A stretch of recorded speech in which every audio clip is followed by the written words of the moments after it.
ಅನ್ನದಾತರ ರಕ್ಷಣೆಗೆ ನಮ್ಮ ಸರ್ಕಾರ ಸದಾ ಸಿದ್ಧ. ನಾನು ರೈತರ ಮಗನೇ ಅಂತ ಡಿಕೆಶಿ. ಕರ್ನಾಟಕ ಬಂದ್ ವಾಪಸ್ಗೆ ಸಿಎಂ ಡಿಕೆ ಶಿವಕುಮಾರ್ ಮನವಿ.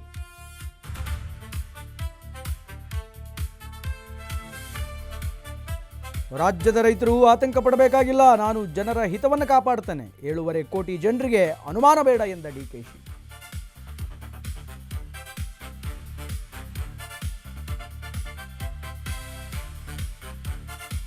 ಖಾಸಗಿ ಹೋಟೆಲ್ನಲ್ಲಿ ದೋಸ್ತಿ ಸಮನ್ವಯ ಸಭೆ. ಮುಂದಿನ ರಾಜಕೀಯ ನಡೆ ಬಗ್ಗೆ ಮೈತ್ರಿ ತಂತ್ರ. ಆಡಳಿತ ಪಕ್ಷದ ವೈಫಲ್ಯ ಎತ್ತಿ ಹಿಡಿಯುವ ಬಗ್ಗೆ ಮಾಸ್ಟರ್ ಪ್ಲಾನ್.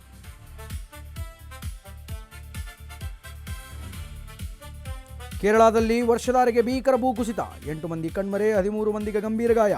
ಸೇತುವೆಗಳನ್ನೇ ಕೊಚ್ಚಿಕೊಂಡು ಹೋದ ಪ್ರವಾಹ.